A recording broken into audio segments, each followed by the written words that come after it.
एक बार फिर से आप सबका बहुत-बहुत स्वागत है आप सबके अपने चैनल बी इनवर्ड्स हिंदी पर। दोस्तों, आप सभी ने कभी ना कभी तो ये ज़रूर सोचा होगा कि काश मेरी थर्ड आई खुल जाती और मैं भी इंटेलिजेंट इंसान बन जाता। आज के मॉडर्न वर्ल्ड में भी हर कोई ये चाहता है कि किसी भी तरह उनकी थर्ड आई एक्टिवेट हो जाए, फिर चाहे इसके लिए उन्हें किसी भी मुश्किल का सामना ही क्यों ना करना पड़े। लेकिन आपको थर्ड आई को खोलने से काफ़ी दिक्कतें आ सकती हैं। आपको उन डेंजर्स के बारे में पता होना चाहिए। आज के इस वीडियो में हम बताएंगे कि थर्ड आई को खोलने के प्रोसेस को शुरू करने से पहले आपको क्या-क्या सावधानियां बरतनी चाहिए। तो चलिए आज के इस वीडियो को शुरू करते हैं। थर्ड आई को ओपन करने से पहले ऐसी कई बातें हैं जो आपको पता होनी चाहिए और ज़्यादातर लोगों को यह नहीं पता है। उनमें से एक है वह एक्सपीरियंस जो लोगों को शुरुआत में होते हैं। अगर आपके पास थर्ड आई से रिलेटेड नॉलेज नहीं है और अगर आप इसके लिए तैयार नहीं हैं तो यह एक्सपीरियंसेस आपको डरा भी सकते हैं।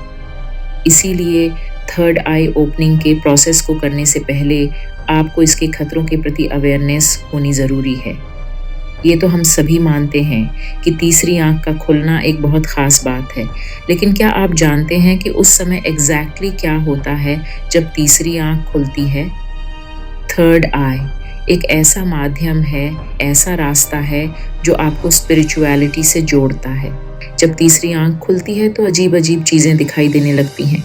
आप कुछ ऐसी अजीब चीज़ों को महसूस करने लगते हैं जिन्हें आपने पहले नहीं किया था, मानो जैसे आपका उनके साथ कोई कनेक्शन जुड़ गया हो। ज़रा सोचिए दोस्तों कि आपको कैसा महसूस होगा जब आपको पता चले कि जहाँ पहले बिल्कुल अकेले थे वहीं अब किसी और के होने का एहसास होता है। सोते समय, खाना खाते समय, नहाते समय आपको हमेशा ये चीज़ें महसूस होती हैं। दोस्तों, अगर मेरी ये बात सुनकर आप इसे बकवास समझ रहे हैं तो जान लीजिए ये मैं नहीं कहती, बल्कि वो लोग कहते हैं जिन लोगों ने इन्हें थर्ड आई ओपन होने के बाद महसूस किया है। वो लोग कहते हैं कि कुछ ऐसी एंटिटीज़ हैं जो फोर्थ डायमेंशन में एग्जिस्ट करती हैं और इन्हें हम अभी इस 3 डायमेंशनल वर्ल्ड में नहीं देख सकते। लेकिन जब हमारी पाइनियल ग्लैंड यानी तीसरी आंख खुल जाती है तो यह सब चीज़ें दिखाई देने लगती हैं। धार्मिक व्यक्ति इन्हें भूत प्रेत का नाम देते हैं क्योंकि इन्हें देखकर मन में एक अजीब सा डर लगने लगता है। तो क्या वास्तव में यह एंटिटीज़ हमें नुकसान पहुंचा सकते हैं? नहीं दोस्तों, असल में जिन्हें हम देखते हैं वह कोई एंटिटीज़ नहीं बल्कि आपके ही अलग अलग रूप होते हैं। उनमें से कुछ खुश और पॉजिटिव दिखाई देते हैं तो कुछ बेहद डरावने प्रतीत होते हैं। लेकिन जान लीजिए दोस्तों, ये वह इमोशंस और पहलू होते हैं जिन्हें आप पहले जीकर नकार चुके हैं और यह समय की गहराई में कहीं खो जाते हैं।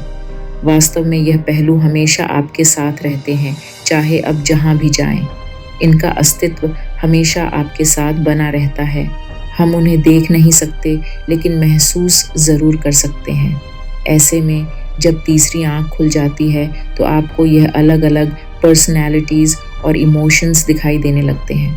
एक और चीज़ जिसका ख्याल रखना है वो ये है कि हमें अपनी ईगो को अपने ऊपर हावी नहीं होने देना है। देखो, होता क्या है कि थर्ड आई एक्टिवेट होने के बाद आपको आपके अंदर बहुत सी पावर्स का एक्सपीरियंस होगा, तो कई बार हम इन पावर्स को हज़म नहीं कर पाते और ईगो करने लगते हैं। ईगो करने से ये पावर धीरे धीरे कम होना शुरू हो जाती है। तो अगर आपकी थर्ड आई कभी ओपन हो जाए तो इससे हज़म कीजिएगा। अगर हम बिना प्रॉपर एजुकेशन के इन बातों को इग्नोर करके थर्ड आई को खोलने कोशिश करते हैं तो इन सब चीज़ों का सामना करना पड़ सकता है। इसलिए एक बात हमेशा याद रखें कि कभी भी बिना गुरु या स्पिरिचुअल लीडर के थर्ड आई को खोलने का प्रयास ना करें, क्योंकि आपको नहीं पता कि आप क्या कर रहे हैं। अगर आपको वाकई में इस तरफ आगे बढ़ना है तो सबसे पहले आपको इसके बारे में पूरी जानकारी हासिल करनी चाहिए और जब आप इसके लिए पूरी तरह तैयार हो जाएं तभी आपको इसे ट्राई करना चाहिए। तो दोस्तों, मुझे यह उम्मीद है कि आपको समझ आ गया होगा कि बिना जानकारी के थर्ड आई को खोलने की कोशिश करना कितना खतरनाक हो सकता है। बस आज इस वीडियो में इतना ही। अगर आपको वीडियो पसंद आया तो इसे लाइक कीजिए और साथ ही हमारे चैनल को सब्सक्राइब भी कीजिएगा, क्योंकि मैं काम के किस्से लाती रहूँगी।